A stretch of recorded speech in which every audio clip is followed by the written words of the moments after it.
Nous allons écouter Arthur Keller, spécialiste des risques systémiques et des stratégies de résilience collective. Arthur Keller forme les élus à la sécurité globale des territoires et conseille des collectivités locales et des agences publiques sur les stratégies de transformation face aux risques et bouleversements sociétaux en cours ou à venir. Il enseigne l'analyse systémique à Centrale Supélec et a été auditionné par l'Assemblée nationale dans le cadre de la mission parlementaire sur la résilience nationale. Il a donc conçu une stratégie visant à permettre aux territoires et sociétés de se préparer de manière lucide et pragmatique afin de pouvoir faire face avec dignité aux changements de paradigme qui se profilent. Nous allons donc commencer. Je vous propose d'applaudir Arthur.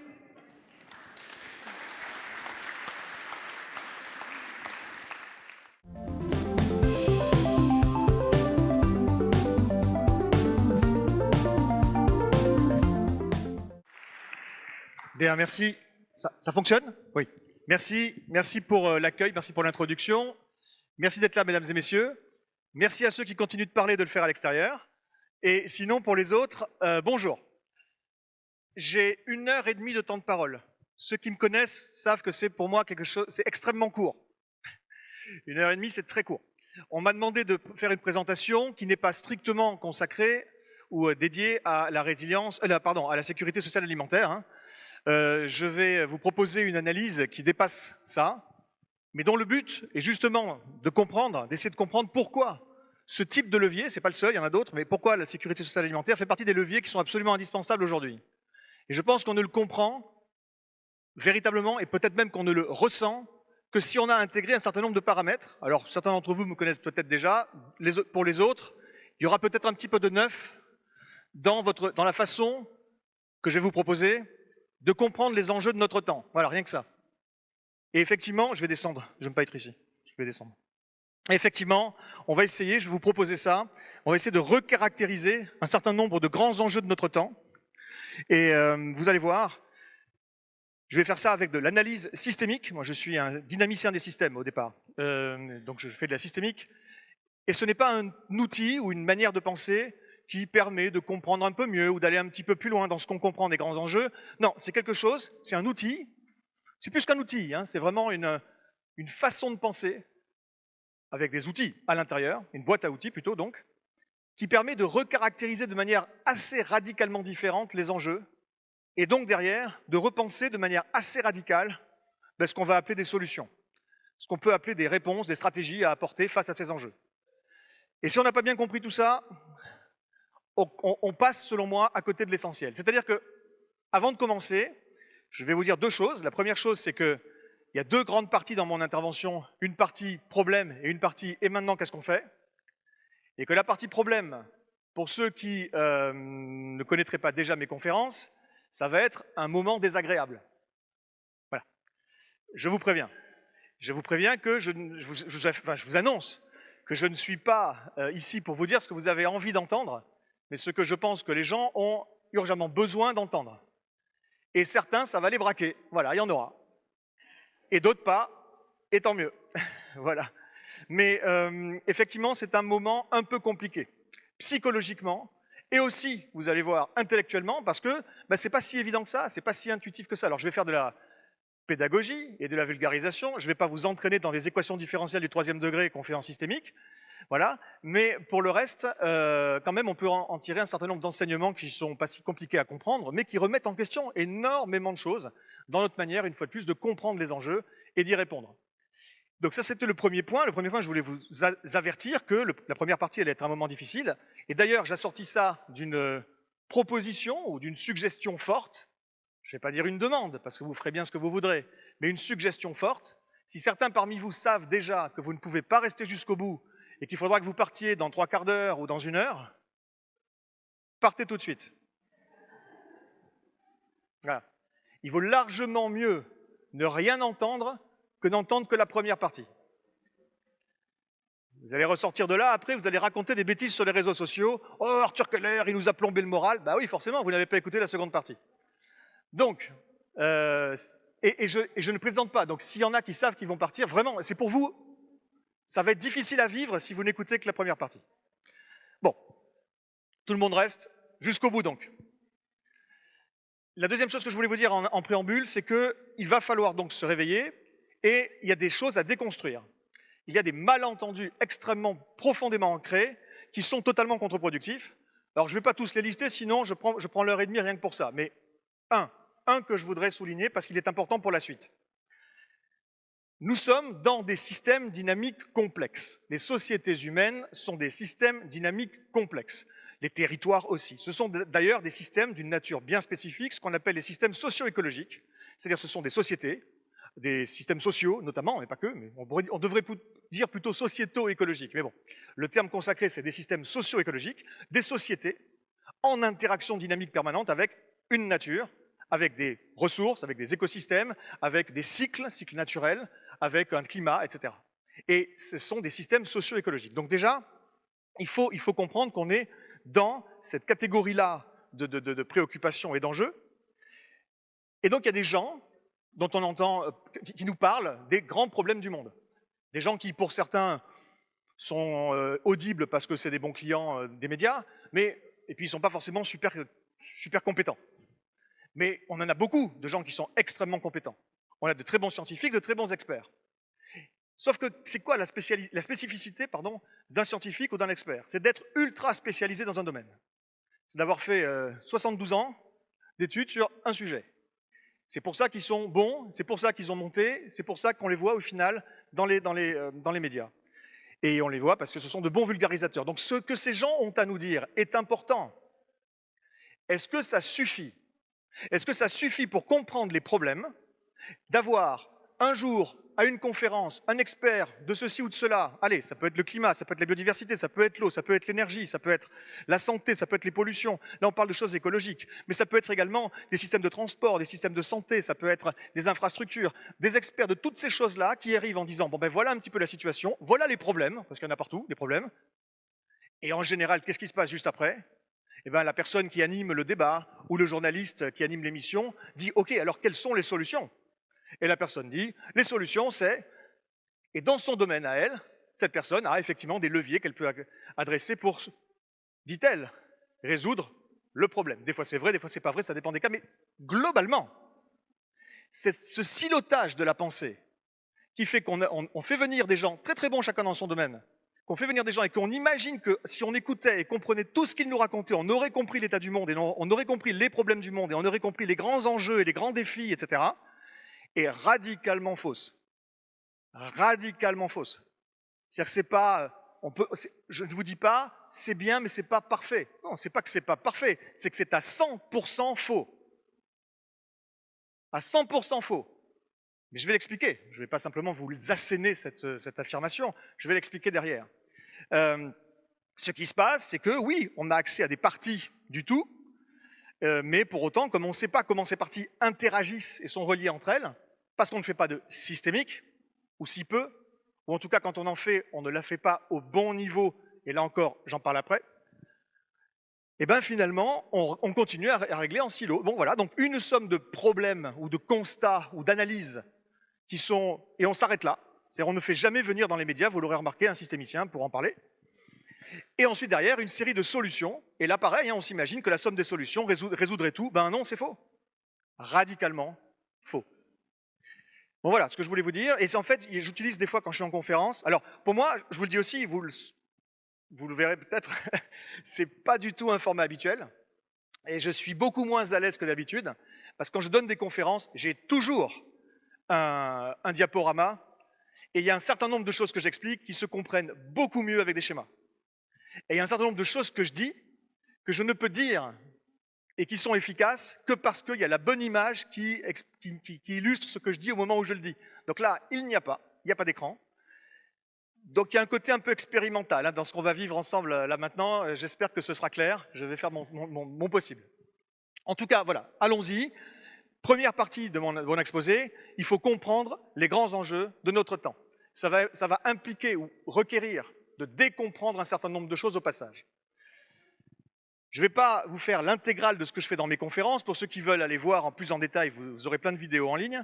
Et donc, je vais aller vite sur toute une première partie que je développe habituellement pendant presque 1 heure dans certaines conférences. Toute une première partie qui est un état des lieux, élément par élément, de le système Terre. Et le système Terre, c'est quoi? Le système Terre, c'est là où il y a de la vie sur Terre. Donc, je pars de très haut. Et on se demande où est-ce qu'il nous emmène déjà le Keller, là, parce que comment ça nous concerne? Justement, pour pouvoir redescendre ensuite en entonnoir jusqu'à ce qui nous concerne et nous engage, pour pouvoir le faire en cohérence, il faut effectivement d'abord partir du haut. Et donc, pour aller très très très vite, et sans vous refaire une conf, parce que ce n'est pas aujourd'hui vraiment le bon format, il y a dans le système Terre différentes dimensions. Et on va les passer en revue très vite. La première dimension, c'est ce qu'on appelle la lithosphère. C'est la couche externe du manteau terrestre dont les sociétés humaines extraient un certain nombre de ressources dont elles ont besoin pour fonctionner. Et là, sur la lithosphère, on atteint un certain nombre de limites où on est plutôt sur le point de les atteindre. Il y en a qui commencent à être atteintes, d'autres ce n'est pas encore le cas, mais les données dont on dispose nous disent qu'on va les atteindre. Alors, ce sont des limites directes ou indirectes. Exemple, le cuivre. On va avoir probablement, très probablement, un problème de disponibilité de cuivre. Or, pour l'enjeu climatique, pour l'enjeu derrière, c'est la solution, hein, entre guillemets, qui a été trouvée face à cet enjeu climatique pour la décarbonation.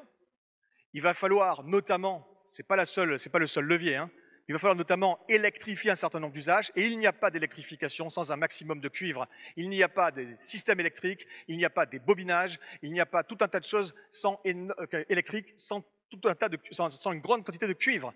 Voilà. Et le cuivre, malheureusement, on atteint déjà des limites dans la disponibilité de cuivre. Ce n'est pas une disponibilité de stock, c'est un problème de flux.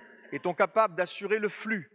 Des fois, il y a des limites géologiques. Pour le cuivre, ce n'est pas le cas. C'est le cas pour d'autres choses. Pour le cuivre, il y en a encore du cuivre, même si ça baisse, les stocks baissent. D'ailleurs, on n'a pas trouvé, malgré des efforts d'exploration massifs depuis une quinzaine d'années, on n'a pas trouvé un seul grand gisement depuis 2014 au niveau mondial de cuivre. Mais bon, passons. Ce que je veux dire, c'est que pour le cuivre, il y a une autre limite qui vient s'imposer par le flanc, par à côté, qui est la limite sur l'eau.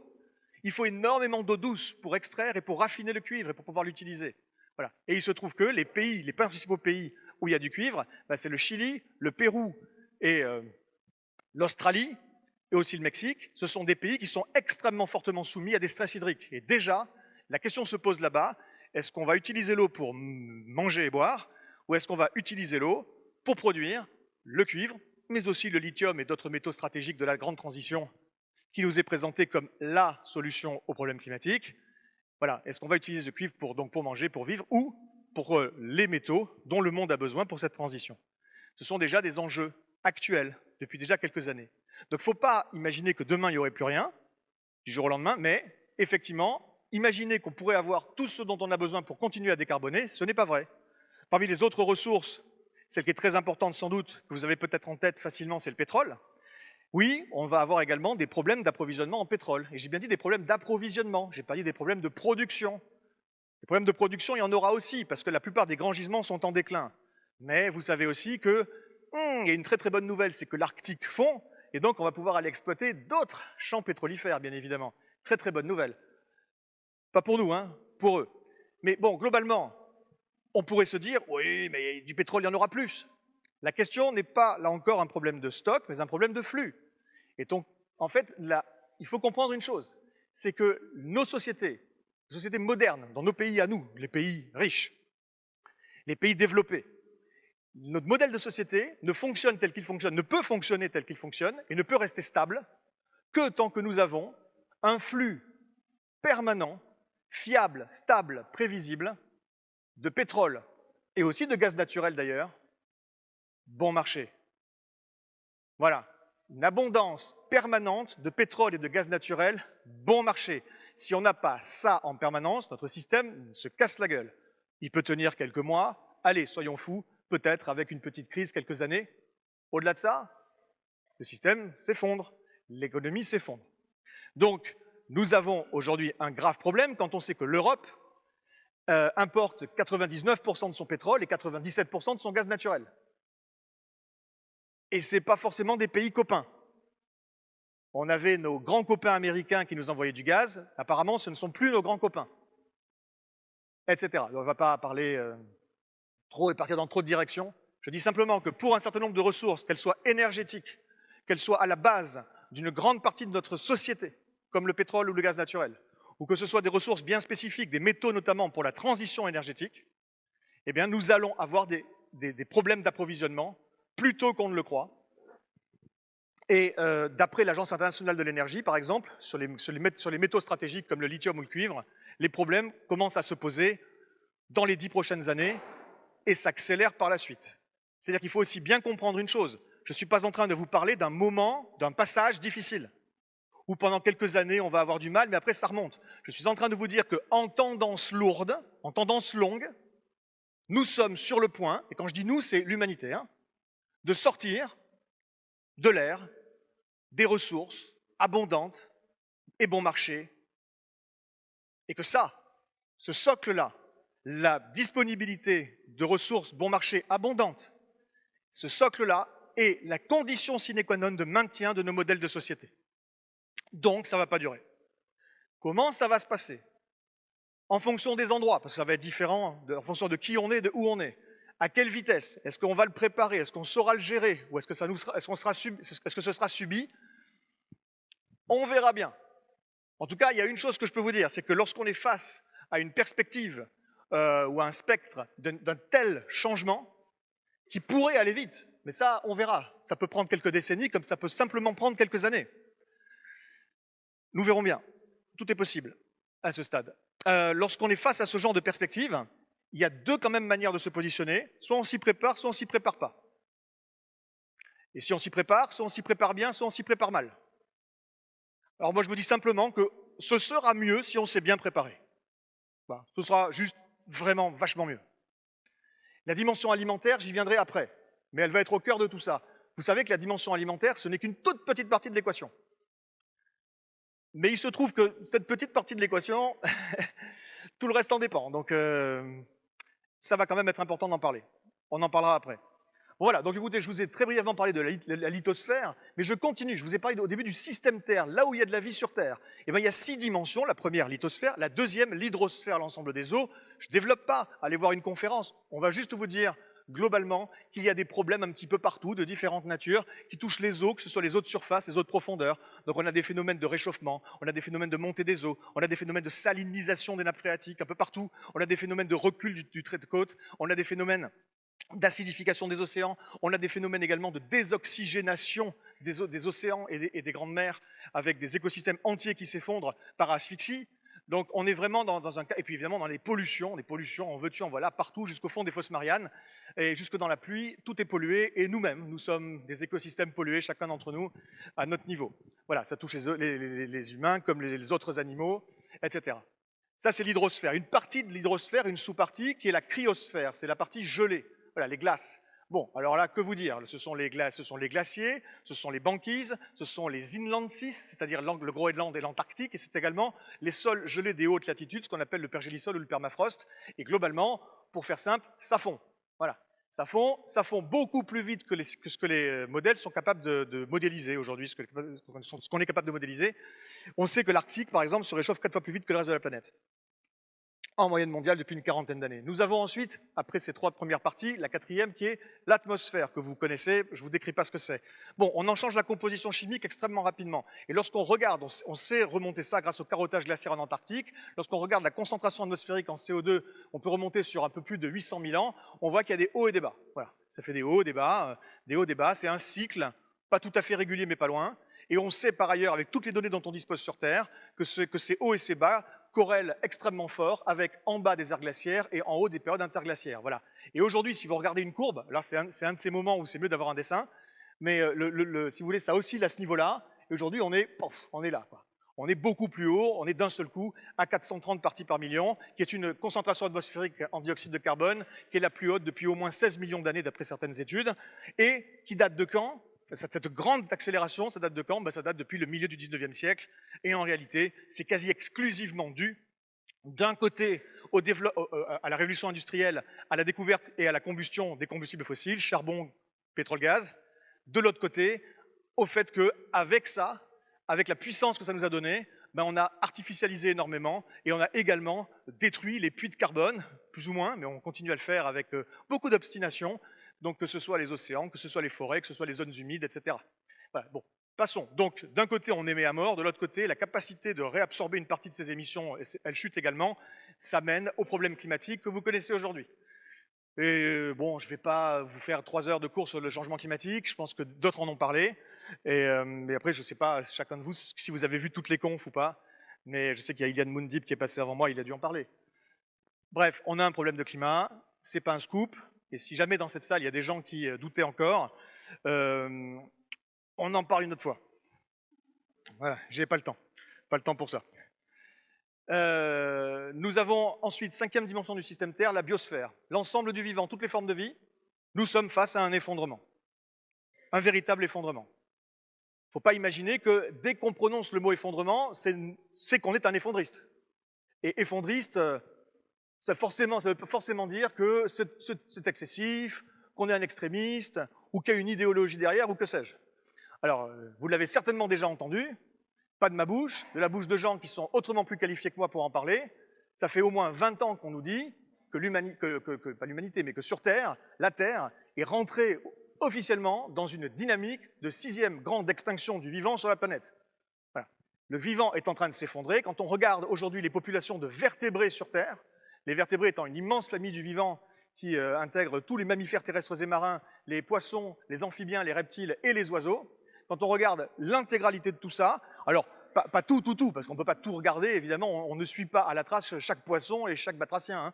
Mais quand on regarde sur une grosse population, environ 35 000 populations d'espèces appartenant à environ 5 500 espèces sur tous les continents, tous les océans, la conclusion des études montre que entre 1970 et 2020, donc en 50 ans, le taux, on observe des déclins partout, et que la moyenne de ces taux de déclin, c'est moins 73%. Voilà, donc si vous ne le saviez pas. Moins 73% en un demi-siècle. La vie sur Terre est en train de s'effondrer, mesdames et messieurs. Alors voilà, je ne voulais pas être désagréable, mais ça fait partie des petits messages pas trop folichons que j'ai à vous faire passer aujourd'hui. La vie sur Terre est en train de s'effondrer et on est sur TikTok, quoi. Ou sur Netflix, et puis il y en a certains d'entre nous qui font des petits efforts. Merci. Non, on en est là. On est totalement à côté de la plaque. Alors, moi, il faut savoir qu'à la base, ma formation initiale, je suis ingénieur en astronautique. J'ai appris à envoyer dans l'espace des satellites et des fusées. J'ai conçu, théoriquement, hein, parce que je n'ai pas travaillé dans l'industrie après, c'était juste ma formation, ça. J'ai appris à concevoir des satellites. Voilà. Lorsqu'on envoie dans l'espace un astronef dans lequel il y a des gens qui vivent, comme la Station spatiale internationale, il y a ce qu'on appelle les systèmes de support de vie. Les systèmes de support de vie, c'est tout ce qui permet de maintenir l'habitabilité de cet astronef. Donc ça va être maintenir la température, la pression, le degré, le niveau d'oxygène ou le niveau de dioxyde de carbone dans l'atmosphère ou d'autres paramètres encore, vérifier les pollutions, bouclier contre les radiations, recyclage des déchets, recyclage des déjections, etc., etc. Bon, alors, quand les gens vont dans l'espace, sauf quelques milliardaires, quand les astronautes vont dans l'espace, ils n'y vont pas pour faire du tourisme. Ils y vont parce qu'il y a une mission, parce qu'il y a toute une série d'expériences à faire. Enfin, ils sont très occupés. Ils ont toujours un planning extrêmement chargé lorsqu'ils vont là-haut. Mais par contre, si il y a le moindre paramètre vital qui commence à déconner, mais ne serait-ce que de 1 ou 2%, on arrête tout. On arrête la mission, on arrête les expériences, on met tout sur pause, et tout le monde se mobilise pour essayer de trouver l'origine du problème, et tant que ce n'est pas résolu, on ne fait rien d'autre. C'est absolument vital. Et alors, pourquoi c'est pertinent de vous raconter tout ça? Parce que nous vivons sur Terre, nous sommes les passagers d'un vaisseau spatial, qui est un peu plus gros que la Station spatiale internationale, qui s'appelle la Terre. Il n'y a pas de plan B, il n'y a que la Terre, il n'y a que cette zone habitable, la surface de la Terre, dont je viens de vous dire qu'elle commence à déconner à tous les niveaux, à se dégrader sérieusement, des fois de manière accélérée, des fois de manière irréversible. Ce sont les systèmes de support de vie de la planète qui sont en train d'être dégradés. Et si nous étions intelligents, et si nous étions capables de coordination, alors, vous savez ce que nous ferions? Et le nous étant égal à l'humanité, l'humanité mettrait sur pause toutes les activités non vitales. On arrêterait tout, et tout le monde serait mobilisé pour trouver l'origine des problèmes et pour les réparer. Et tant que ce n'est pas fait, on ne reprend pas la mission. On ne relance pas l'économie, on ne relance pas les sociétés humaines, on régénère la biosphère, voilà ce qu'il faut faire. On arrête de la détruire, avant toute chose, voilà ce qu'il faut faire. Et ça d'ailleurs, ce que je viens de vous dire, ça a l'air tout à fait simple, et vous savez quoi? Ce que je viens de vous dire est hyper innovant. Je vous ai dit, on répare la biosphère et on arrête de la détruire. C'est hyper innovant en fait. C'est hyper novateur, je suis super fier. Parce que c'est pas ce qu'on fait. D'un côté, il y a des gens qui détruisent, ils continuent de détruire, et de l'autre côté, on dit on va réparer, et il y a quelques personnes qui sont bien intentionnées et qui essayent de réparer. Et on nous parle de solutions, comme si on allait pouvoir résoudre les problèmes, tandis que les autres continuent de détruire. Vraiment? Autre métaphore, on est dans un pneu qui commence à se craqueler de toutes parts. D'un côté, il y a des gens qui mettent des rustines, et de l'autre côté, il y a des couillons qui continuent de gonfler. Vous croyez que ça va finir comment, cette histoire? Donc moi, je vous dis, on n'a pas la bonne posture vis-à-vis de tout ça. Mais je reviens sur l'effondrement de la biodiversité. Il est absolument fondamental et il n'est pas donc excessif de parler d'effondrement. Et puis il y a une sixième dimension et dernière du système Terre, qui est la pédosphère, l'ensemble des sols. Et les experts des sols nous disent quoi? Eh bien que environ 75% des sols ont été dégradés par les activités humaines et un tiers extrêmement dégradés. Et là, je vous fais passer un autre message. Notre message qui est que, certes, tout est lié, plus ou moins. Les liens entre les différents phénomènes ou processus ne sont pas aussi forts entre tout et tout. Donc il y a des corrélations plus fortes à certains endroits qu'ailleurs. Le climat, par exemple, sur l'effondrement des sols, sur l'effondrement de la biodiversité, le climat joue, et d'ailleurs, à mesure qu'il s'aggrave, il joue de plus en plus, mais ce n'est pas du tout, et de loin, aujourd'hui le facteur prépondérant sur l'effondrement de la biosphère et l'effondrement de la pédosphère. Et donc, ce que je vais vous faire passer comme message, c'est que même si nous n'avions pas de problème de climat, même si nous n'avions pas de problème d'énergie ou de ressources, imaginons tout ça, on l'élimine, le reste étant égal par ailleurs, c'est un exercice de pensée, hein, la vie sur Terre serait quand même en train de s'effondrer. Et là, pour le coup, quelle est, et de très très très très loin, de façon écrasante, à 97 ou 18%, quelle est la responsabilité majeure? La cause majeure de cet effondrement de la biodiversité, c'est de l'agriculture. Une agriculture qui veut contrôler le vivant, une agriculture qui vous bazarde des produits chimiques en veux-tu en voilà, une agriculture qui est extrêmement dépendante des combustibles fossiles, une agriculture qui utilise des énormes machines qui compactent les sols, une agriculture qui fait qu'on est de plus en plus nombreux à vouloir manger de plus en plus de viande, et l'élevage prend une place énorme, et il faut pour cela produire beaucoup de bouffe pour les animaux, et donc on va déforester à mort, etc., etc. Et cette agriculture, elle est le principal problème aujourd'hui de l'effondrement du vivant, et de très loin. 48 millions de kilomètres carrés sont consacrés à l'agriculture sur Terre, 80% de cette surface agricole est consacrée à l'élevage. Donc au sein de l'agriculture, c'est vraiment l'élevage qui est le plus gros problème. Et si vous pensez tout de suite dans un coin de votre tête, certains d'entre vous, oh là, c'est encore un militant vegan qui va nous faire chier, non, c'est pas ma ligne éditoriale. Ma ligne éditoriale, c'est que je vous informe simplement des grands ordres de grandeur, des grandes données. Voilà. Aujourd'hui, 80% de la surface agricole mondiale est consacrée, de la surface cultivée, donc agricole, est consacrée à l'élevage. Pourtant, ça ne répond qu'à 17% des besoins en calories alimentaires de l'humanité. Et il y a aujourd'hui ceux qui sont considérés comme les meilleurs, les plus à la pointe, chercheurs en Europe sur ce sujet, sur le sujet de l'alimentation, enfin de l'agroalimentaire pour être précis. C'est un centre de recherche qui est de l'université de Wageningen, peut-être que je le dis mal, Wageningen, je ne sais pas comment il faut dire, aux Pays-Bas. Eux publient des rapports pour expliquer que si on veut assurer la sécurité alimentaire mondiale, il faut produire et consommer moins de viande urgemment. Voilà. C'est pas des militants véganes qui le disent. Bref, passons. Voilà un peu l'état des lieux. Voilà l'état des lieux de ce qu'on appelle le système Terre.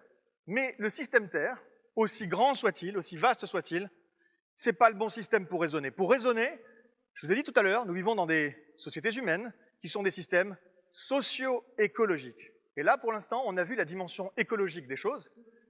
La dimension sociale, c'est l'anthroposphère. L'anthroposphère, la sphère humaine, qui est imbriquée dans le système Terre. La sphère humaine, c'est à la fois les constructions passées, les constructions présentes, ce sont les objets, ce sont les produits, ce sont les déchets, et ce sont les humains eux-mêmes. Alors, je vous dis tout de suite, il n'y a pas de convention absolue. Certains disent que les humains, comme ils sont vivants, ils font partie de la biosphère comme les autres espèces vivantes. D'autres disent, non, non, il faut une sphère à part pour l'humanité, c'est l'anthroposphère. Il n'y a pas de vérité, c'est juste certains préfèrent une convention, d'autres en préfèrent une autre. J'ai choisi celle-ci parce qu'elle me paraît un peu plus pédagogiquement efficace. Bon, bref, l'anthroposphère explose. L'anthroposphère explose depuis maintenant les 30 Glorieuses, et on a plusieurs études qui nous montrent que nous avons un certain nombre d'indicateurs liés aux activités humaines sur la planète qui, depuis les 30 Glorieuses, donc, ont pris une accélération vers le haut en forme de quasi exponentielle. Et les impacts sur le système Terre, les impacts concomitants, explosent également au même moment, depuis les années 50-60 essentiellement. Voilà où nous en sommes. Du coup, quoi? On est dans une situation de dépassement écologique planétaire. C'est-à-dire que nous sommes arrivés à un point, et d'après les experts qui calculent les indicateurs qui correspondent, c'est depuis le début des années 70, depuis l'année 1970 précisément, nous sommes en situation, au niveau planétaire, où la somme des pressions exercées par les activités humaines sur le système Terre dépasse la capacité du système Terre à encaisser ces pressions, dépasse donc la capacité de charge de la planète. Voilà. Et on fonctionne au-delà de nos moyens écologiques, de nos moyens énergétiques, et on va le voir également de nos moyens logistiques, et de nos moyens financiers, on va y arriver bientôt. Mais bon, passons.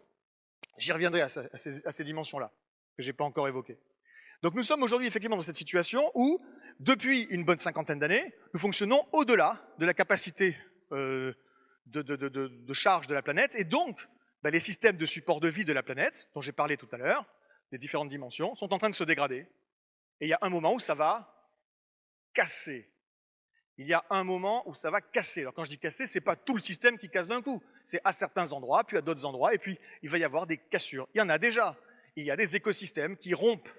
Tout système dynamique complexe a un point de rupture. Tout système dynamique complexe, quand il subit une pression, eh bien, il va s'adapter. Il va s'adapter jusqu'à un certain point.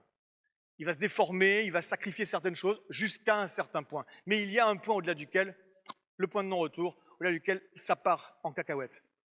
Et nous allons avoir de plus en plus d'écosystèmes, de biomes tout entiers qui vont passer leur point de non-retour si nous ne faisons rien.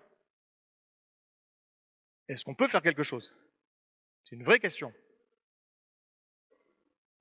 La question qui est souvent posée, c'est comment on fait pour s'en sortir? La vraie question, c'est peut-on encore s'en sortir? Oh là, mais ça nous plombe le moral, ça, monsieur Keller. Oui, je sais. C'est pour ça qu'on va voir qu'il y a de l'espoir, et ça, c'est assez contre-intuitif, je dois avouer. Il y a de l'espoir à trouver dans la rupture. Vous allez voir, je vais essayer de vous entraîner jusque-là. Vous allez voir qu'en fait, ce qu'on attend, ce dont on rêve, ce qu'on voudrait, les grands changements, le seul moyen, la seule petite once d'espoir que nous avons aujourd'hui qu'ils se produisent, c'est si ça casse. Par contre, il ne faut pas imaginer que ça pourrait casser et qu'on pourrait récolter les fruits de cette rupture sans s'être préparé avant, sans s'être relié, sans s'être coordonné un minimum avec cohérence. Et c'est ça que je vais essayer de voir dans la deuxième partie, mais je ne suis pas encore là. On va continuer un peu sur la première partie. Pour l'instant, je vous ai expliqué de dépassement de limites, et donc vous savez, un certain nombre d'entre vous ont entendu parler de ça, vous savez que du coup, il y a pas mal de limites spécifiques qui sont dépassées, c'est ce qu'on appelle les limites planétaires.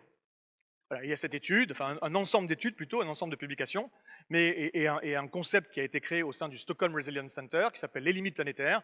Ce sont des experts du système Terre qui ont posé la question, c'était en 2009 la première publication, y a-t-il des limites à ne pas dépasser pour maintenir l'habitabilité de la planète Terre? C'est bien ça l'enjeu, voyez-vous? Je précise, petite parenthèse, que lorsque je dis l'enjeu c'est l'habitabilité de la planète Terre, je ne suis pas en train de dire on va tous crever dans 20 ans d'une part, d'autre part je ne suis pas non plus en train de dire que tous les autres problèmes ne sont pas importants. Il y a beaucoup de problèmes très très très importants. Je n'invisibilise pas les autres problèmes. Je dis simplement que ça ne sert à rien de traiter les autres problèmes si celui-là, on ne le traite pas. Ça reviendrait un petit peu à faire en sorte de résoudre tous les problèmes qu'il y a entre les gens à bord du Titanic pendant que le bateau coule. Ben, résolvons l'avarie et on se préoccupera également des problèmes qui sont tout aussi importants peut-être à bord du bateau. Donc moi, aujourd'hui, je vous dis, voilà, vous connaissez peut-être ou pas, ça dépend des gens, les limites planétaires, et vous irez regarder si vous ne connaissez pas. La question, y a-t-il des limites à ne pas dépasser pour maintenir l'habitabilité de la planète Terre? La réponse est oui, il y en a 9, pense-t-il, en tout cas pour l'instant c'est ce qu'on pense, il y en a 9. Et ensuite, malheureusement, on regarde chacune de ces limites où on en est, nous en avons déjà dépassé 7. On a dépassé la limite qui correspondait aux entités nouvelles, ce qu'ils appellent les entités nouvelles, c'est-à-dire les pollutions et les déchets qui sont mis dans les écosystèmes. Bien au-delà de la capacité de régénération, il y a des choses en plus qui se... bien au-delà de la capacité d'épuration de la nature, on ne peut pas réintégrer dans des cycles naturels un certain nombre de choses que l'on y met de toute façon, donc il y a des polluants éternels et des choses comme ça. Mais bref, le flux est beaucoup trop grand. Ensuite, deuxième limite qui est dépassée, le climat. On est au-delà de la zone de stabilité du système climatique planétaire. Troisième limite qui est dépassée, la biodiversité, j'en ai déjà parlé. Quatrième limite qui est dépassée, on est sur les sols, sur la dégradation des sols. Cinquième limite qui est dépassée, c'est l'eau, les cycles de l'eau bleue, cycle de l'eau verte. La sixième limite qui est dépassée, c'est celle qui concerne les cycles biogéochimiques, ce sont des grands cycles du vivant. Ils ont fait dans cette étude un zoom sur le phosphore et l'azote, qui sont deux nutriments essentiels. Et vous allez voir, ça va nous amener également à la question alimentaire après. Et la septième limite, c'est la limite concernant l'acidification des océans. Voilà. Il y a deux limites sur les 9 qui ne sont pas encore dépassées. Celle qui concerne la charge en aérosol de l'atmosphère, un truc très compliqué, et une limite qui correspond à la charge en ozone de la couche d'ozone, ce qu'on appelle la couche d'ozone stratosphérique, ou la charge en ozone de la stratosphère, ça revient au même. Donc, voilà, mesdames et messieurs. Et donc, ce que je pose comme question à la fin de ce préambule un peu long, c'est, maintenant qu'on a vu tout ça, est-ce que la situation est claire?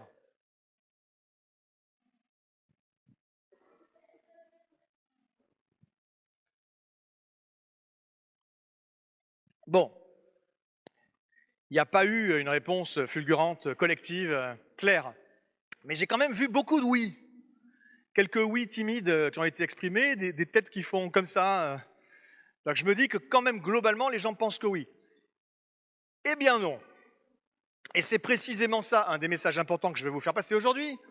Non, pas du tout. La situation n'est pas claire. Ce qui est clair, c'est qu'on est dans la merde. Ce qui est clair, c'est que la situation est grave. Ce qui est clair, c'est qu'il y a des problèmes graves, qu'on ne pourra pas tous les résoudre de surcroît, des défis à relever, et ça ne va pas être simple, et peut-être pas possible pour tous. Voilà, ça, je pense que ça devrait être clair. Mais la nature même de la problématique, quelle est-elle? On ne l'a pas comprise. Là, pour l'instant, nous avons juste différents champs disciplinaires qu'on a évoqués sur le climat, sur la biodiversité, sur l'eau, sur ceci, sur cela. Et on en est au même point que si vous aviez écouté quelques interventions de quelques spécialistes, alors qui seraient allés plus loin que moi, bien évidemment, dans chacun des domaines, mais quelques spécialistes, et que vous aurez fait, chacun d'entre eux, un petit topo de leur champ d'études. Et on n'a pas fait de systémique. Alors, pourquoi ça change tout de faire de la systémique? Vous connaissez cette histoire des aveugles d'éléphants? Certains, ouais, je vois qu'il y en a certains qui connaissent, mais pas tout le monde, j'entends des noms. Ok. Alors, c'est une vieille histoire. Ça se passe en Inde, et il y a dans un village reculé des aveugles qui vivent là, et des aveugles de naissance. Ils n'ont jamais vu, donc, d'éléphant. Il se trouve qu'un jour, quelqu'un débarque au village avec un éléphant, et c'est la première occasion qu'ils ont de leur vie d'aller toucher la bête, et de se faire enfin une idée un peu plus précise de c'est quoi la gueule d'un éléphant, quoi. Et donc chacun arrive et touche la bête. Et celui qui touche le côté là, de l'éléphant, pour lui, c'est quand même une grande surface assez plane. Hein. Il dit, ça ressemble à un mur, hein, finalement, un éléphant. Hein. Puis celui qui est à côté, qui touche la patte, il dit, non, ça ressemble à un tronc d'arbre. Et celui qui touche la queue dit, non, ça ressemble à une corde, les gars. Celui qui touche la trompe, il dit, je comprends pas, pour moi, ça ressemble à un serpent. Et en fait, chacun a accès à une partie de la vérité, chacun a accès à quelque chose qui est vrai, chacun en fait une approximation qui est pas mal, et la somme de ce que racontent les aveugles ne permet en aucun cas de déduire la gueule d'un éléphant.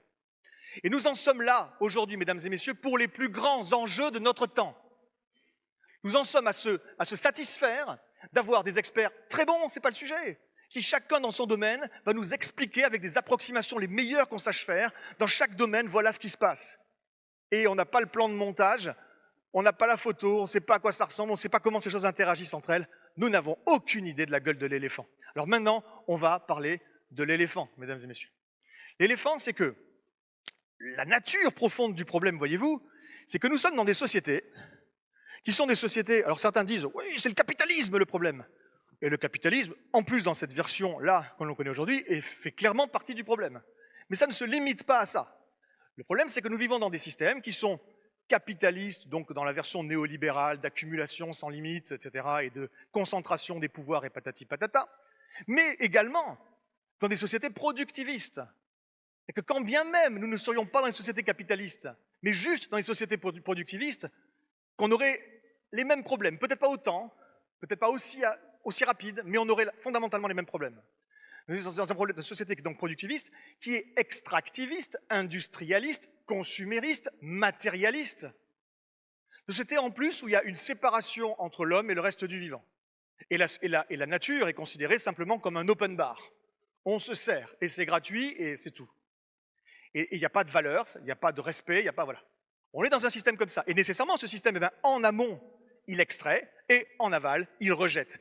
Nous sommes dans des sociétés qui sont des méga-machines qui convertissent dans une méga-machine, en fait, qui convertit la nature en déchets. Voilà la nature du problème, mesdames et messieurs. En amont, on prélève des ressources, on les transforme ensuite avec de l'énergie qu'il a fallu produire en biens, en services, en nourriture, en infrastructures. Ce sont les sociétés humaines et les activités humaines. Et en parallèle de tout ça, on transforme une partie de la nature et on détruit une partie de la nature. Et en aval, on rejette des déchets et des pollutions. Voilà, et on fait tout ça trop vite. En amont, on extrait les ressources. Il y a deux types de ressources. Celles qui ne se renouvellent pas, qui viennent de la lithosphère. On épuise des stocks et on le fait plus vite que notre capacité à trouver des substituts renouvelables. Il y a d'autres types de ressources qui sont renouvelables, qui viennent de la biosphère. On les extrait. Ce n'est pas le cas pour tout et partout, mais de plus en plus vite que leur taux de renouvellement. Donc ce n'est pas durable non plus. Ensuite, comme je disais, il y a les activités humaines, les sociétés humaines. On transforme une partie de la nature. On le fait plus vite que la capacité d'adaptation de la nature. Puis on détruit, et on le fait plus vite que la capacité d'auto-réparation de la nature. Et au bout du compte, on rejette des déchets, des pollutions, plus vite que la capacité d'auto-épuration des systèmes naturels. Voilà la nature du problème. Les déchets et les pollutions sont eux-mêmes de trois natures. Solide, liquide ou gazeux. Parmi les gaz, il y a une sous-catégorie de gaz qui détraque le climat. Par exemple, le méthane, on le souffle. Oui, par exemple. C'est un des principaux. Et donc, notre problème climatique n'est qu'une conséquence, n'est une des dimensions, une des facettes de ce problème. En fait, c'est un des symptômes de cette maladie, la grande maladie qui fait qu'on extrait trop, on détruit trop, on pollue trop. Le symptôme du changement climatique, il faut le traiter.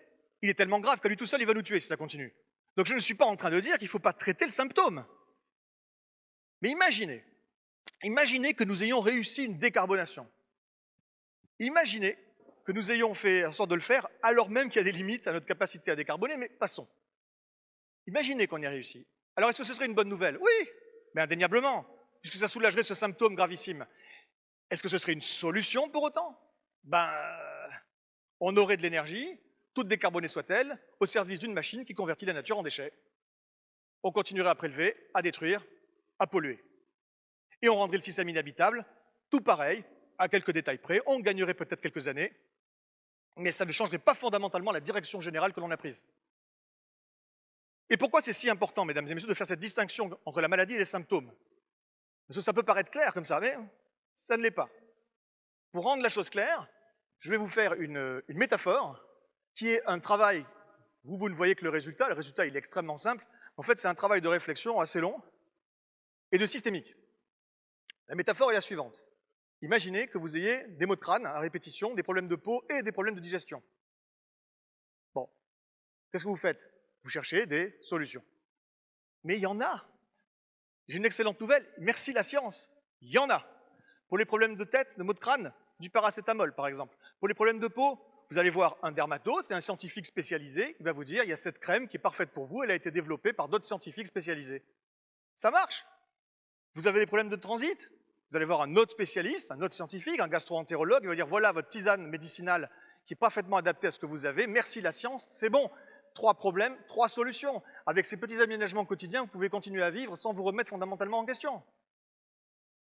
Sauf si ce ne sont pas des problèmes séparés, mais simplement des symptômes du fait que vous avez un cancer généralisé, c'est-à-dire un dérèglement systémique de votre organisme. Il faut avoir compris la nature systémique de la problématique pour réaliser que, que la thérapie ou la réaction ou la réponse, la stratégie qu'il faudrait mettre en place pour gérer ce problème systémique n'a strictement rien à voir avec la somme des réponses aux différents symptômes.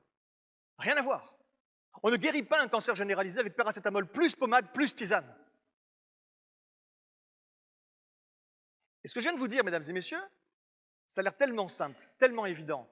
Juste maintenant, il faut que vous vous réveilliez et de comprendre que ce truc-là, personne ne l'a compris. Il faut juste comprendre que ce n'est pas du tout ce que nous faisons. La preuve, nous avons des gens qui regardent uniquement les symptômes. Le changement climatique est un symptôme, je viens de le dire. Tous les autres dérèglements sont des symptômes. Et chacun arrive en disant « j'ai une solution ». Oui, oui, mais il faut les faire. Ils ont raison, il faut les faire. Le paracétamol et la pommade et la tisane. Allons-y. Et le cancer est toujours là. Et on passe à côté de l'essentiel. Et je ne dis pas qu'il ne fallait pas traiter les symptômes, je ne vais pas le répéter 140 fois. Il y a des gens, j'ai beau le répéter 10 fois, ils ressortent de là en disant ah, « Arthur Keller, il est contre la transition énergétique ». Mais je ne suis pas contre la transition énergétique, je dis qu'il fallait le faire. Mais par contre, imaginez que ça pourrait être une solution. Non. C'est un levier parmi d'autres à actionner impérativement, mais ça ne sert à rien. Par contre, si on ne traite pas aussi la maladie, et la maladie, on le fait comment? Je vais vous dire comment on fait. Il faut donc faire repasser la courbe rouge, la courbe de l'impact, en dessous de la courbe verte, la courbe de la biocapacité, et faire ça en amont, sur ce qu'on prélève, sur la façon dont on détruit la nature, il faut donc la régénérer, et sur ce qu'on pollue, il faut polluer beaucoup moins. Et ça, dans un système que j'ai décrit tout à l'heure, néolibéral, capitaliste, productiviste, matérialiste, industrialiste et tout team, soit on change totalement de système, soit il faut produire et consommer moins. Beaucoup moins, en valeur absolue, à l'échelle mondiale. Donc on considère que c'est une solution, ça? Une solution possible, je veux dire? Il faut comprendre une chose. On passe son temps à vous répéter qu'il y a des solutions. Parce que le message contraire est inacceptable. Le message contraire est inentendable. Et ici, il y a des gens qui ne l'entendront pas. Et je suis désolé. Mais moi, je vous prends au sérieux, je vous responsabilise. Ça ne veut pas dire que je vous culpabilise, je vous responsabilise. Je vous traite en adulte responsable. Il faut entendre la réalité. Nous avons des leviers, mais ces leviers ne résolvent pas les grands problèmes, pas en valeur absolue à l'échelle planétaire. Ce ne sont donc pas des solutions. Et quand on répète à tue-tête aux gens qu'il y a des solutions, on ne réagit pas comme on devrait réagir, il n'y a pas le sursaut qu'il devrait y avoir, il n'y a pas la remise en question qu'il devrait y avoir, parce que c'est trop sympa, c'est trop réconfortant, c'est rassuriste. Or, il y a des choses à remettre en question, et pour se remettre en question, il faut être sorti de sa zone de confort, et il faut un connard comme Keller pour venir vous secouer, et ça clive. Et donc, il y en a qui suivent, il y en a qui aiment, il y en a qui n'aiment pas. Voilà. Les gens qui sont trop consensuels, il faut s'en méfier. Si tout le monde ressort de là en disant c'était super, c'est qu'ils n'ont pas changé grand-chose. Donc moi, je vous dis, il y a des remises en question fondamentales à opérer. En théorie, ce que je vous dis, c'est que la systémique arrive à comprendre que les leviers dont on dispose, qui sont présentés comme des solutions, ne résoudront pas les problèmes auxquels elles s'attaquent. Peuvent par contre limiter la casse à un certain nombre d'égards, et il faut le faire. Rien que pour cette raison, c'est très important. Mais ça ne suffira pas. Et donc, que se passe-t-il? Forcément, il faut travailler peut-être sur d'autres systèmes. Comment on pourrait réimaginer un autre système? Mais à ce moment-là se pose la question, oui, mais comment on bascule du système existant vers cet autre système qu'on a imaginé? Oh là là, que c'est compliqué. Ça ne donne pas très envie. Si on s'en tient là, on va voir qu'en fait, il y a des blocages, des obstacles, il y a des verrous absolument partout. Effectivement, il y a des verrous partout. Et la bonne nouvelle, c'est que ce système totalement dingue dans lequel nous vivons, qui détruit la planète d'une part, mais qui détruit, exploite, écrase les hommes aussi beaucoup par ailleurs, et je ne vais pas trop commenter sur l'actualité, mais on voit bien qu'il y a un petit coup d'accélération qui a été mis dans cette direction-là. Ce système-là, même si je pense que les gens qui sont qui sont aux manettes de ce système en question ou de ces mouvances, je pense qu'eux-mêmes n'en ont pas parfaitement conscience, pour la plupart en tout cas. Même les ultra riches, brillants, etc. Je pense que vraiment, ils en sont pas là. En fait, ce système-là, il ne va pas durer. La bonne nouvelle, c'est qu'il ne va pas durer. Ce système-là, il demande beaucoup plus d'énergie et de ressources que n'en seront disponibles dans les prochaines 20 à 30 années. Alors attention, hein, en 20 à 30 ans, ce système, ou ces mouvances, comme je disais, vont faire beaucoup de mal. Voilà. Et donc ce sont des vrais sujets dont il faut vraiment s'occuper. Mais ça ne va pas durer. Ça ne va pas durer. Et ça, c'est la bonne nouvelle. Qu'est-ce qu'on peut faire en anticipation du fait que ça ne va pas durer? Alors moi, si vous voulez, j'ai une approche qui est multidimensionnelle. Cette approche, globalement, elle dit qu'il y a beaucoup de choses intéressantes qui existent aujourd'hui. D'un côté, des propositions qui sont faites, des idées qui sont faites par des scientifiques, par des gens, par des citoyens également. Et puis, il y a également beaucoup de choses qui existent déjà dans les territoires, notamment. Parce que c'est là que ça se passe, hein, c'est dans les territoires. Des fois, il y a des pays qui prennent des bonnes décisions, ou des régions, mais souvent, c'est des gens qui avancent plus vite que la politique et qui font des choses là où ils le peuvent, à leur niveau. Donc c'est souvent au niveau territorial qu'il faut aller voir. Et il y a plein de choses qui existent, et vous le savez sans doute. Plein de choses, bon, plus ou moins bien, plus ou moins efficaces, mais il y a de quoi faire, il y a du bon. Hein. Et vous avez l'impression que ça change la société, ça. Vous avez l'impression vraiment qu'il y a une dynamique, là, qu'il y a une force, qu'il y a une espèce de grand mouvement là, qui est en train d'embarquer tout le monde.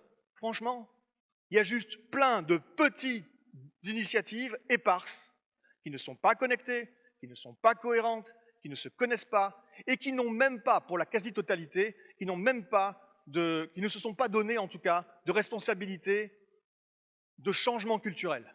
C'est juste des gens qui font aussi bien qu'ils peuvent à leur niveau. C'est très bien, c'est très noble, mais ça ne marchera pas. Ça ne marchera pas ni pour eux, parce que leur petite alternative n'est pas à la hauteur pour résister au tsunami qui arrive, et qui en plus ne bénéficiera pas au reste du monde, alors que c'est dommage, il y a vraiment de super idées. On a besoin d'autre chose que simplement 1 million de nouvelles super alternatives, super initiatives géniales. Ça ne marchera pas, ça. On a besoin d'une grande alternative sociétale, un plan B, un projet de société, une vision. Je dis ça, ça peut paraître un peu lointain. On se dit oui, mais comment on fait en sorte d'être tous cohérents là-dedans, de partager la même vision? Non, il ne s'agit pas de partager la même vision. Il s'agit de partager une chose.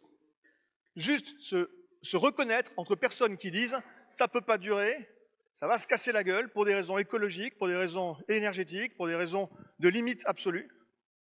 Et il va falloir se préparer à des points de rupture, il va falloir trouver autre chose derrière, il faut des alternatives. Voilà, bref. C'est juste ça. Et après, on peut avoir des approches très différentes, des façons de faire très différentes, travailler sur des sujets différents, de manière différente, avec des niveaux de radicalité différents. Ça, c'est pas grave, si on n'est pas tous alignés là-dessus. C'est même bien de ne pas être totalement alignés les uns avec les autres. Il faut que ce soit un foisonnement. Mais donc, cette grande alternative, on la construit comment? Ma proposition, quelque part, en tant que systémicien, c'est qu'il y a, selon moi, dans cette grande alternative, 4 dimensions. Des fois, j'appelle ça des chantiers, des fois, j'appelle ça des combats qu'il faut mener en parallèle, et si possible de façon coordonnée. Le premier combat, c'est ce qui existe déjà, et il faut aller encore plus loin, encore mieux si possible, malgré le fait que les vents sont contraires. Ce sont les transitions. C'est tout ce qu'on appelle les transitions. Voilà. La transition énergétique en fait partie, d'autres types de transitions en font partie. Ce sont des gens qui proposent des choses qui sont réalistes. Ça veut dire quoi, réaliste? Ça veut dire que l'on peut réalistement mettre en place au sein du système, sans avoir à imaginer des décisions qui ne seront jamais prises. Disons que toutes les bonnes décisions ne seront peut-être pas prises, mais c'est réaliste de penser qu'elles pourraient l'être, sans changer le système. Voilà, c'est ça la transition. On va avoir des gens qui vont miser notamment beaucoup sur l'innovation, mais pas simplement que la partie techno-solutionniste, il y a beaucoup effectivement de parties techniques, mais pas que. Ça peut être aussi des normes, des lois, des standards, des aides, des subventionnements, ça peut être tout un tas d'autres choses, mais des leviers relativement classiques, des nouveaux indicateurs, bref. Et ensuite, l'idée de tout ça, le but, c'est de maximiser les externalités positives, de minimiser les externalités négatives de nos activités, et quand on peut même, des fois, de faire un peu de régénératif.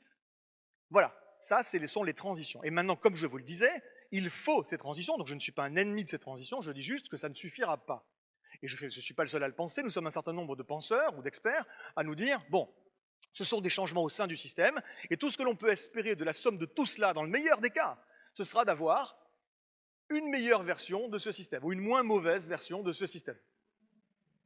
Et donc des gens disent, ok, donc ça ne suffira pas. Il faut des changements. Alors ce qu'on appelle, ça c'est l'école de Palo Alto, ce qu'on appelle les changements d'ordre 2. Parce que les changements au sein du système, c'est des changements d'ordre 1. Mais les changements d'ordre 2, ce sont des changements de système. On va changer le système.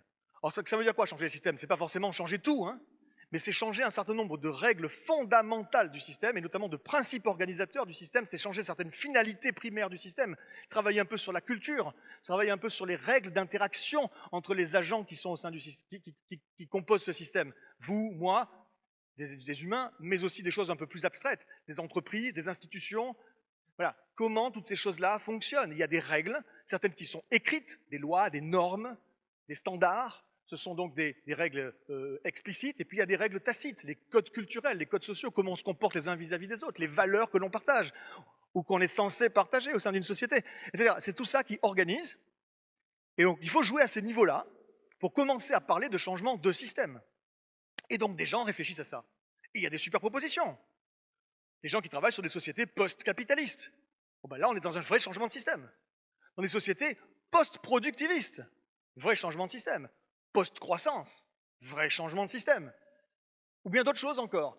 Des gens qui travaillent sur comment on va vivre ensemble mieux au sein des territoires, et réorganiser notre façon de vivre, le biorégionalisme, extrêmement intéressant, le municipalisme par exemple, bon voilà, ça peut être une source, le convivialisme, il y a plein de choses intéressantes.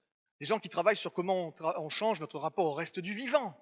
Ok, c'est très bien tout ça, mais est-ce que vous croyez maintenant véritablement que ça peut se mettre en place d'une façon coordonnée et cohérente dans un espace de temps restreint, c'est-à-dire dans les 10 à 15 prochaines années, au niveau mondial? Or, si ça ne se produit pas à cette échelle-là d'espace et de temps, ça ne représentera pas une solution. Donc, cette deuxième partie, ce deuxième grand chantier, qui est les nouveaux systèmes, elle est extrêmement importante. Mais, de même que le premier chantier, toutes les transitions, je l'ai dit, sont absolument indispensables, mais il faut arrêter de raconter que ce sont des solutions, par contre, parce que ça c'est contre-productif. Ben là c'est pareil. C'est absolument indispensable de nourrir les idées et de produire des idées pour savoir comment on pourrait faire différemment, comment on aurait pu peut-être faire différemment. Enfin, c'est passé, c'est fait, le coup est parti. Mais comment on pourrait demain peut-être faire, c'est extrêmement important de nourrir l'imaginaire là-dessus pour que demain ça nous donne des clés pour pouvoir nous réorganiser, mais ça ne sera pas suffisant pour arriver, ça ne se produira pas. Parenthèse. Quand on dit aux gens il y a des solutions, ou quand on dit oui c'est possible, ça fait partie des... J'entends des gens qui disent, j'ai entendu quelqu'un qui disait récemment, mais la solution elle est claire, c'est de sortir du capitalisme. Bon. Et au-delà de la focalisation sur le capitalisme, c'est pas le sujet. C'est la solution elle est claire, mais c'est pas une solution si on peut pas la mettre en place. Il faut arrêter de parler de solution, bêtement. La transition énergétique, la décarbonation, ce sera une solution. Non, ce sera une solution aux symptômes changement climatique si on arrivait à le faire. C'est tout, pas au reste. Ça ne suffira pas. Le cancer est toujours là. Donc, arrêtons de parler de solution. Pourquoi je dis ça? Après, je refermerai cette parenthèse. Pourquoi je dis ça? Mais parce que si vous allez voir le docteur, pour y retourner, parce que vous aimez bien le docteur, si vous allez voir le docteur et que vous lui dites, et qu'il vous dit, pardon, vous avez monsieur ou madame une maladie grave, ça ne fait pas plaisir.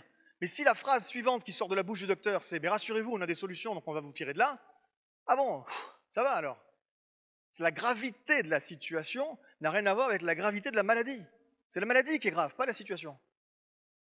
Si vous dites aux gens, alors là pour le coup, ils l'ont bien compris, pour la plupart. Il y a des problèmes très graves, ok. Mais si vous dites, il y a des solutions, ah bon, d'accord. Ben, c'est les problèmes qui sont graves, pas la situation. Et donc il n'y a pas le sursaut qu'il faudrait y avoir, il n'y a pas le oh merde, il n'y a pas le moment oh putain. Excusez-moi hein, d'être un peu grossier. Mais en même temps, je pense que quand on est confronté à ça, on dit oh putain. On ne dit pas oh, ça perd l'hypopète. On dit bah, on dit putain. Voilà, même si on est très poli. Donc, il n'y a pas ce moment oh putain. Mais s'il n'y a pas le moment oh putain, on fait quoi? Comment les gens se réveillent? Il faut se réveiller, il faut se remettre en question. Je referme cette parenthèse. Premier chantier, les transitions. Deuxième chantier, les nouveaux systèmes. Ok, très bien, on réfléchit, mais c'est plutôt du registre de la pensée. Même s'il y a des expériences qui peuvent être faites. Bon, alors il y a des gens qui disent, ok, donc le système, il n'est pas tenable, les solutions qu'on nous présente comme telles ne résolveront rien, ne changeront pas le système, et les alternatives systémiques ne se produiront pas parce qu'on n'a aucun moyen de véritablement basculer vers un autre système de façon coordonnée à l'échelle qu'il faudrait dans un espace de temps réduit. Donc, il faut se préparer à des points de rupture, à des points de bascule. Nous allons vivre, mesdames et messieurs, à quelle vitesse, quand exactement, je ne sais pas vous dire, je ne suis pas Nostradamus, mais nous allons vivre des ruptures sociétales. Oui, merci. Chose que vous avez entendu dire que l'humanité fait face à une crise écologique. C'est pas vraiment vrai, enfin si c'est vrai, mais c'est pas pertinent de mettre le focus là-dessus. C'est pas la nature, c'est pas l'humanité qui est confrontée à une crise écologique, c'est la nature qui est confrontée à une crise humaine. D'accord? C'est très différent. Très différent. Et en fait, il n'y a pas de remise en question profonde, ça ne changera pas. Et comme elle n'aura pas lieu de gré, elle aura lieu de force. Parce que sinon, ça ne marche pas, c'est plus durable au niveau des quantités d'énergie, de matière disponibles, etc. Donc, il faut se préparer à des points de rupture. Bon, c'est le troisième grand chantier. Et là, vous savez ce qu'on fait? D'une part, on montre que c'est possible de faire différemment. Et c'est là qu'on retrouve toutes nos initiatives ou nos alternatives locales. C'est très bien, il faut qu'on les ait, il faut qu'on fasse en sorte de les aider dès que c'est possible, de faire en sorte de lutter pour qu'elles survivent et qu'elles fassent des petits.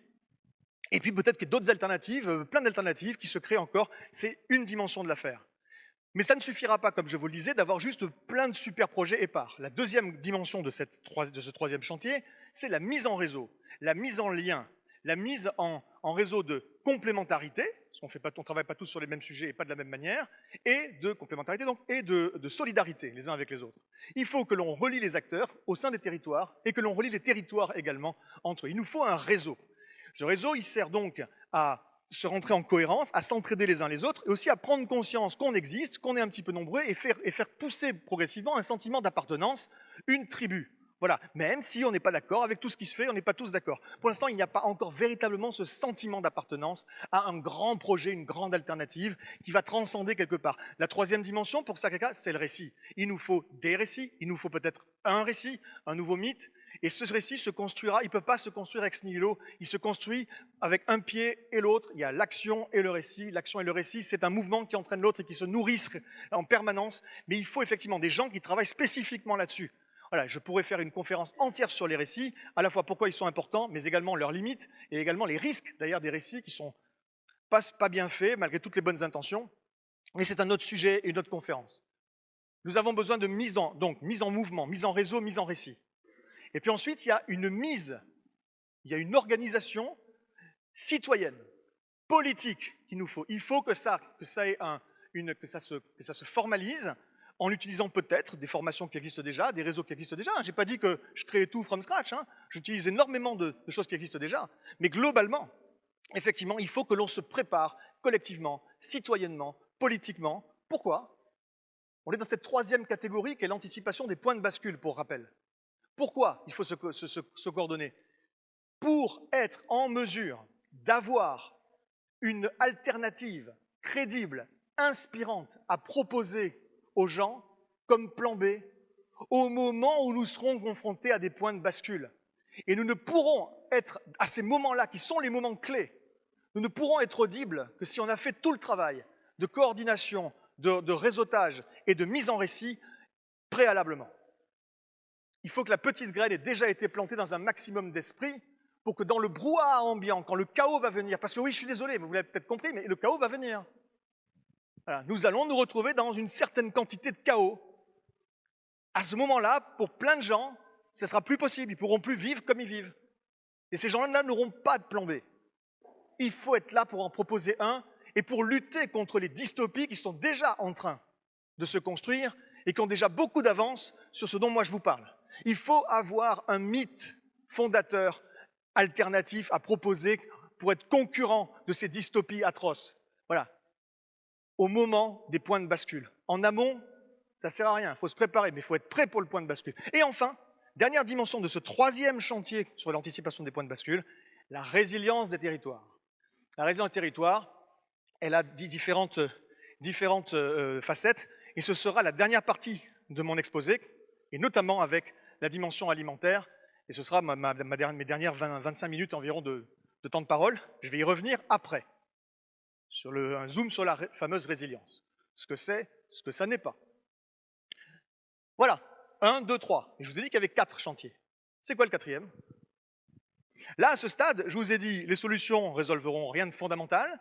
Les alternatives de projets de société ou de systèmes n'arriveront probablement jamais. En tout cas, pas volontairement, on ne pourra pas les mettre en place avant des points de rupture qui seront subis, du coup. Et donc, il faut anticiper des points de bascule. Mais donc, c'est tout. On se prépare en anticipation de rupture sociétale. Et on attend que ça se produise. Je vous l'ai dit tout à l'heure, le système tel qu'il existe et tel qu'il est en train de s'accélérer, là, on est dans une phase où la bête est blessée, la bête, elle commence à avoir du mal à fonctionner correctement, alors elle devient de plus en plus dangereuse, là. Voilà. La bête est de plus en plus dangereuse. Et si on la laisse faire jusqu'au bout, même si c'est que peut-être 20 ans, 30 ans, en 20 ans, en 30 ans, elle a de quoi détruire, annihiler et créer une quantité de souffrance absolument inadmissible, intolérable. Donc il y a forcément aussi, sans attendre, une quatrième dimension, qui est la résistance, mesdames et messieurs. Il va falloir que certains d'entre nous, c'est peut-être pas le truc qui va motiver tout le monde, rentrent dans des formes assumées et dans des organisations de résistance, de réseaux de résistance. Il va falloir aller faire mal au système là où ça va lui faire mal, avant qu'il se soit totalement verrouillé et qu'on ne puisse plus bouger une oreille sans être immédiatement écrasé. Ce qui est en train de se préparer par la surveillance et le contrôle. Tant qu'on a encore un petit peu de marge de manœuvre, il faut aller frapper au cœur institutionnel, au cœur argent, au cœur infrastructure. Voilà. Maintenant, si je continue et si je développe davantage, je vais dire des bêtises. Donc, on en parlera après si vous voulez. Et il y a des choses à faire, mesdames et messieurs. On ne peut pas laisser faire.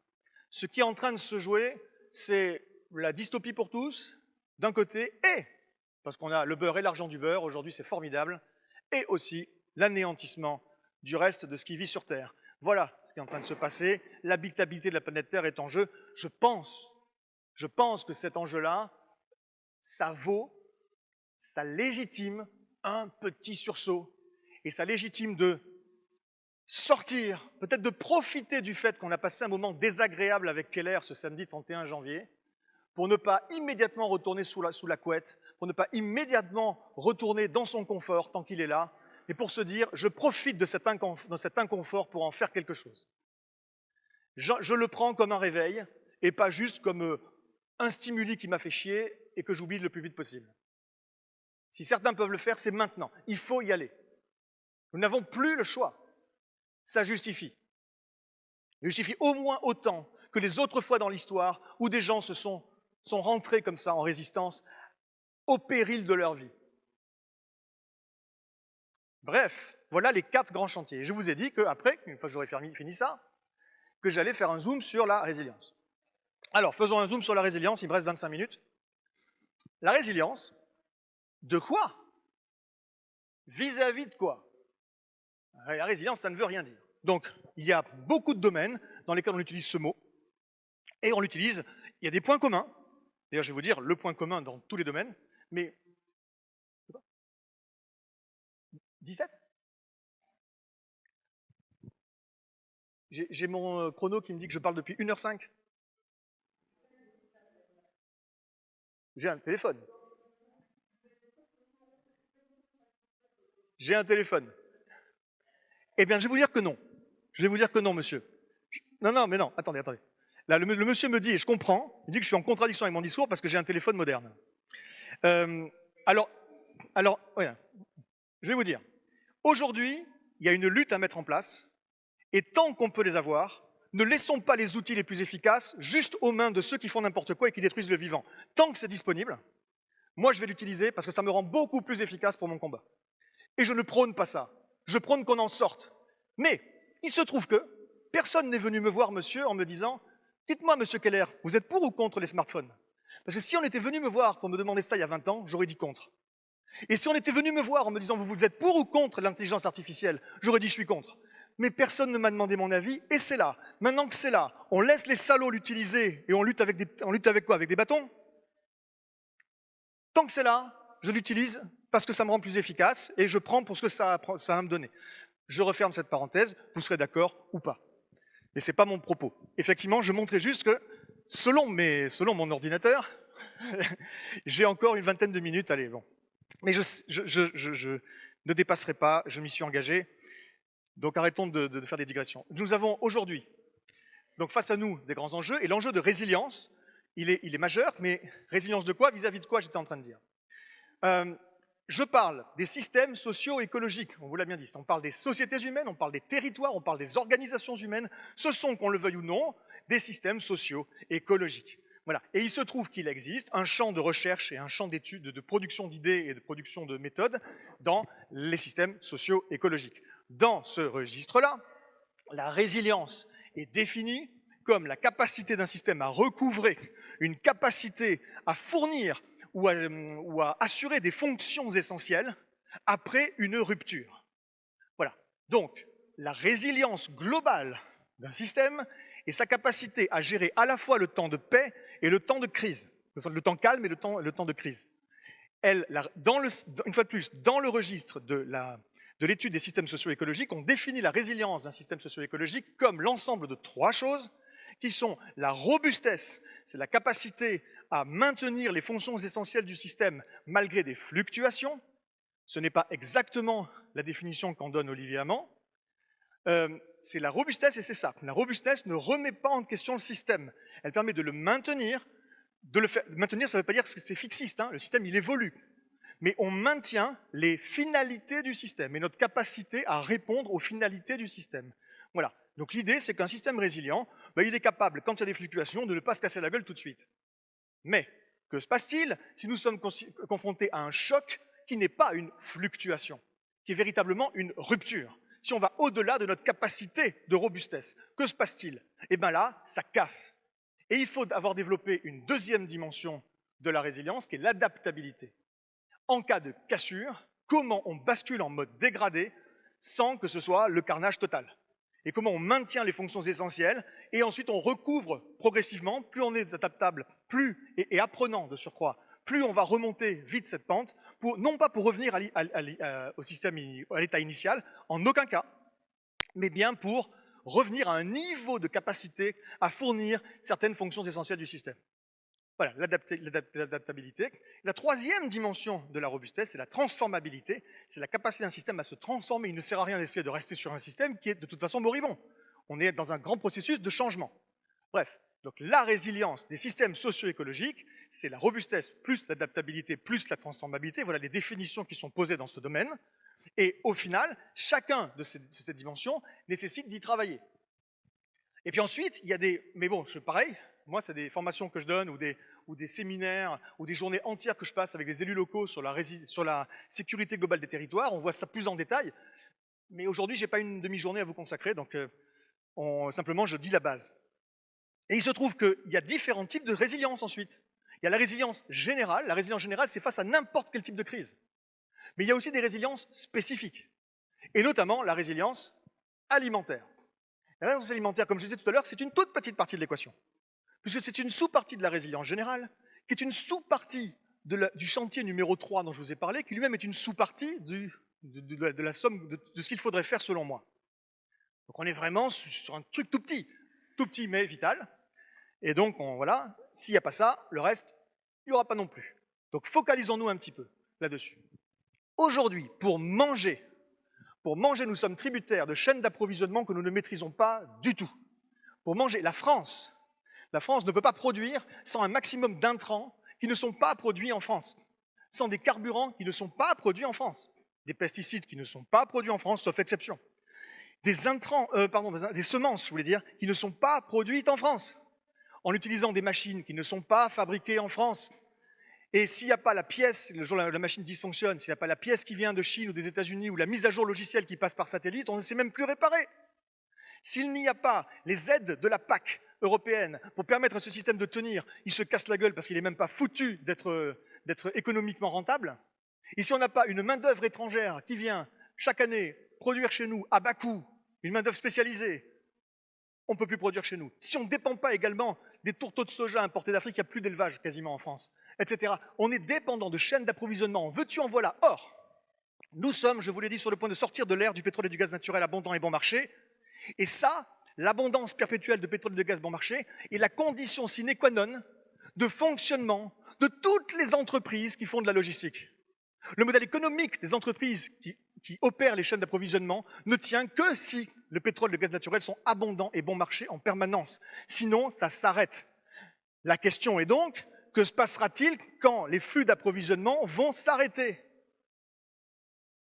Vous êtes prêts? Notre sujet.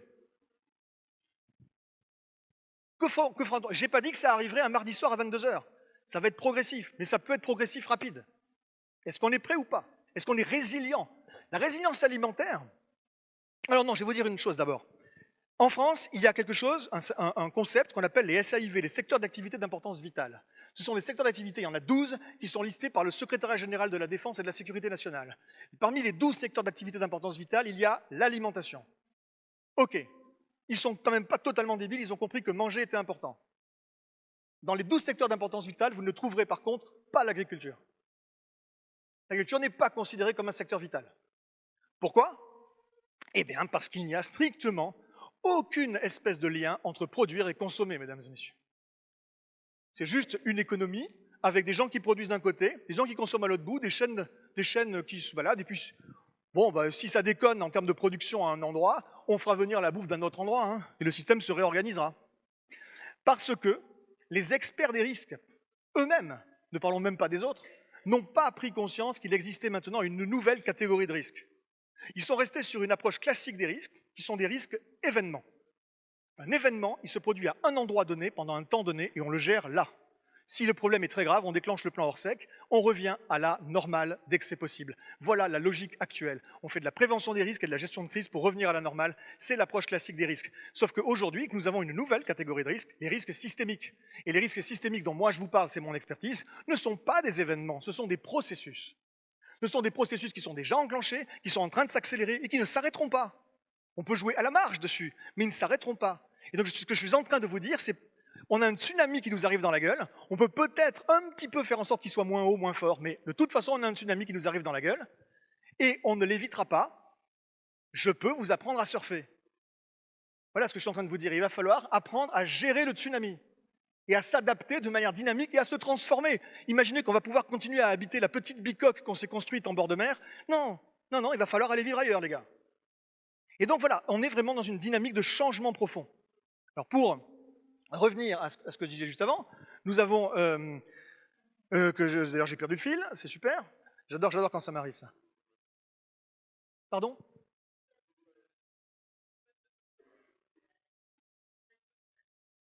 Oui, ok, merci, merci madame.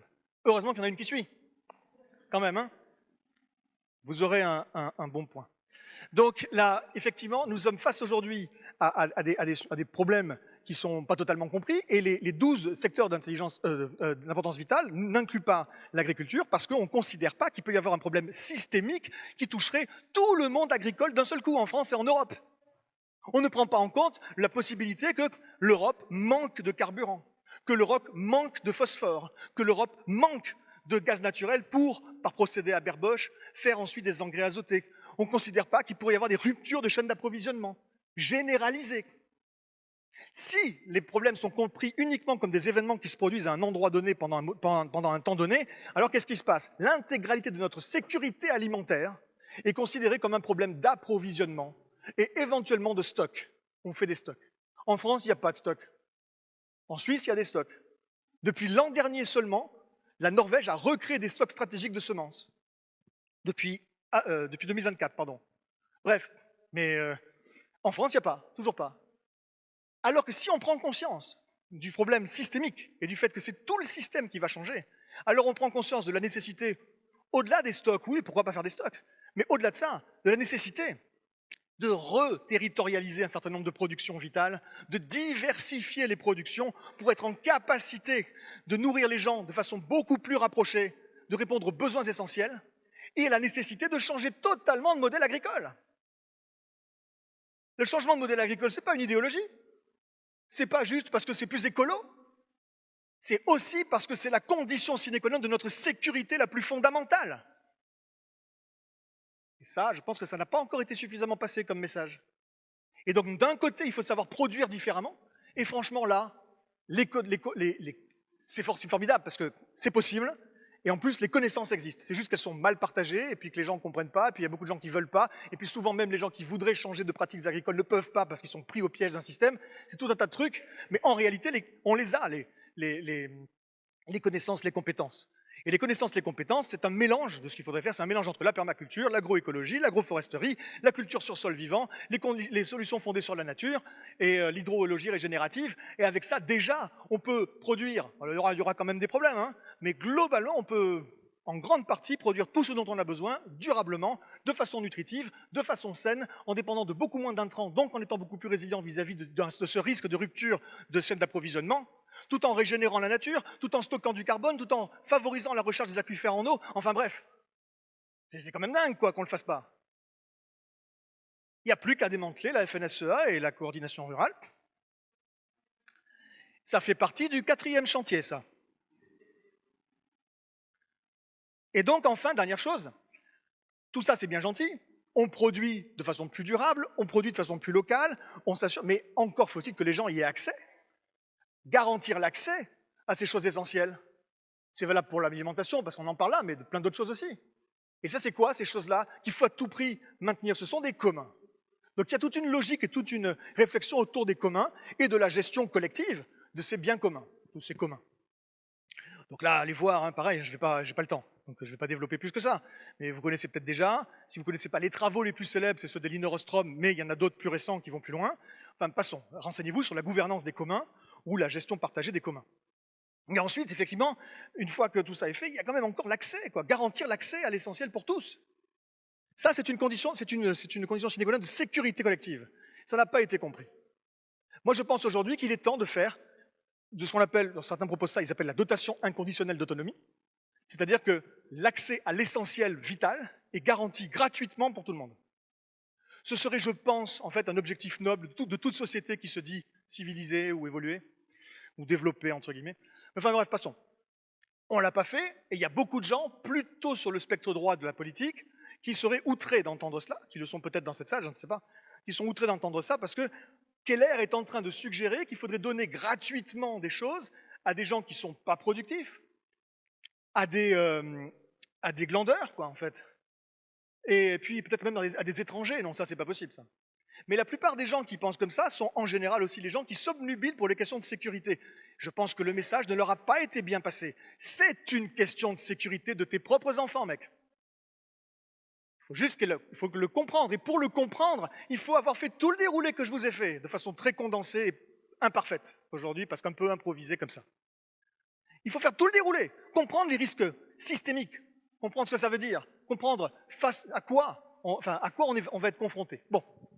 Et donc derrière, cette résilience alimentaire, elle est multidimensionnelle, et la sécurité sociale alimentaire, évidemment, je dois la mentionner, parce qu'elle rentre aussi là-dedans. Elle fait partie des leviers évidents, des leviers, quand on a compris tout ça, des leviers essentiels. Alors, il y a différentes manières de développer la SSA. Il y a des gens très bien ici qui bossent dessus et qui connaissent ça très bien. Et je ne sais pas exactement toutes les interventions qu'il y a eu, mais c'était certainement, j'aurais certainement dû d'ailleurs moi-même y venir parce que j'aurais certainement appris beaucoup de choses. Mais globalement, voilà, la sécurité sociale alimentaire, quelle que soit la manière dont on la met en place, c'est un levier absolument indispensable d'accès à l'essentiel pour tous.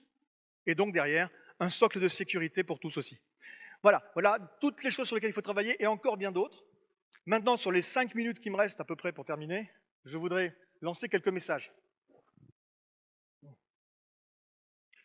Nous sommes face à une croisée des chemins. Je crois qu'on ne veut pas le comprendre. Il y en a plein qui ne l'ont pas compris. Et il y en a qui l'ont compris, mais qui ne veulent pas quand même. Donc ils sont en train de refouler massivement. Ça passe par des formes de déni ou d'hypocrisie, ou par des formes de rassurisme, ou tout un tas de choses pour repousser à plus tard le moment où on va devoir se sortir de notre confort. Progressivement. Hein, je n'ai pas dit abandonner tout du jour au lendemain, mais en tout cas, ce que je suis en train de vous dire, c'est que, voilà, on est face à une croisée des chemins, même si on ne l'a pas encore compris, le moment de l'action, c'est avant-hier. On ne l'a pas fait. Ben, du coup, c'est hier. On ne l'a pas fait non plus. Demain, il sera trop tard. Il reste aujourd'hui. Il est déjà trop tard pour beaucoup de choses. Pas pour tout. On ne peut pas sortir d'ici en disant « il est trop tard ». Trop tard pourquoi? Pour éviter une catastrophe? Oui. Pour éviter une catastrophe encore pire? Non. Est-ce qu'il n'y a pas des choses importantes à sauver? Si, qui ne sont pas encore foutues. Si, il y en a. Eh bien, tous sur le pont alors. Qu'est-ce qu'on attend? Tous sur le pont. Il faut y aller. On n'a pas envie. Mais c'est plus le sujet là. Il faut y aller. Trouvez vos modalités de mobilisation personnelle et surtout collective. Regardez-vous en face. Regardez-vous, faites ce travail sur vous-même. Je vous jure, faites-le, vous me remercierez. Si vous ne l'avez pas déjà fait, vous me remercierez. Regardez-vous dans un miroir pendant au moins 1 ou 2 minutes. Là, vous vous regardez vous-même. Et dans votre tête, vous vous dites, je veux être qui? Qui je veux être?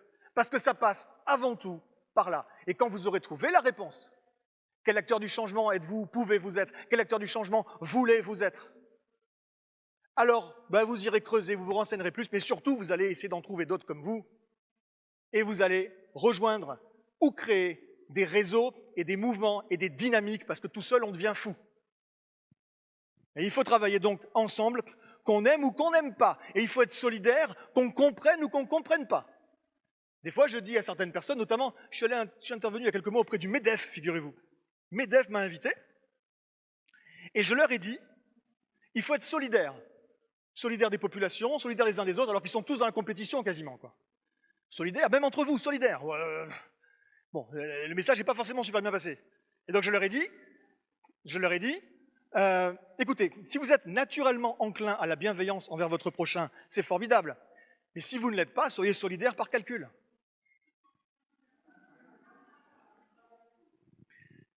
Si, ça marche en fait. Ça marche. Parce que la solidarité, c'est quelque chose de concret. Elle ne nécessite pas la compassion, elle ne nécessite pas la bienveillance. La solidarité, c'est concrètement, est-ce que je suis solidaire dans mes actes de l'autre? Et on peut très bien être solidaire sans forcément y avoir le cœur. Et, contrairement à ce qu'on croit, l'humain n'est pas un animal rationnel qui fait les choses parce qu'il les ressent ou parce qu'il les comprend, mais un animal rationalisant qui va changer sa vision du monde en fonction de ce qu'il fait. Et quand on l'amène à faire des choses différemment, et quand on l'amène à se comporter de façon solidaire, même si c'est par calcul au départ, au bout d'un certain temps, beaucoup finalement comprendront que c'était bien ça la solution dès le départ, et changeront leur vision du monde en conséquence. Et c'est la raison pour laquelle je vous dis, il faut faire les choses ensemble, donc reliez-vous, repartez pas chacun comme des couillons chez vous, avec ça, pour votre dimanche, là, pour votre dimanche qui va arriver, ça va être un peu compliqué. Non, au moins, parlez-en dehors, au moins, voilà, continuez cet élan, j'espère qu'il y en a eu un. En tout cas, nous avons besoin c'est ma conclusion, nous avons besoin d'une dynamique collective, et c'est tout un écosystème d'acteurs du changement qu'il faut embarquer, et cet écosystème, il engage différents types d'acteurs, j'ai envie de dire, ou de rôles. On a à la fois des penseurs, des faiseurs, des inspirateurs, des organisateurs et des facilitateurs. Voilà, les penseurs, c'est des gens qui conceptualisent et proposent des choses, j'essaie d'en faire partie. Les faiseurs, c'est des gens qui font, qui ont les mains vraiment dans la machine, quoi, ou dans la terre, qui font, il y en a certainement ici, je ne sais pas, vous en connaissez. Les inspirateurs sont des gens qui vont raconter, essayer de rendre inspirant. J'essaie aussi de jouer ma part, ça marche ou pas, ça dépend des gens. Les organisateurs sont des gens qui ont des compétences bien spécifiques pour structurer, animer, coordonner un réseau, un mouvement, un projet, une dynamique territoriale, que sais-je. Voilà, il faut des gens qui travaillent là-dessus. Mais enfin, les gens qui ont des moyens, qui peuvent être des facilitateurs, ça peut être de l'argent pour financer, mais ça peut être aussi comment on aide un projet à réussir, comment on donne, on prête, on loue du matériel, l'accès à un réseau, l'accès à un local, l'accès pour faciliter les choses aux autres qui ont vraiment des projets, si ce n'est pas vous.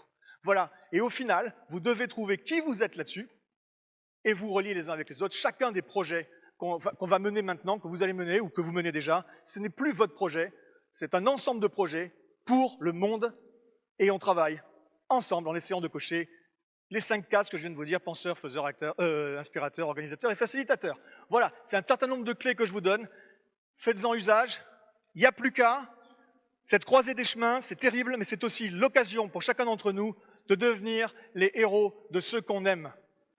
C'est notre chance.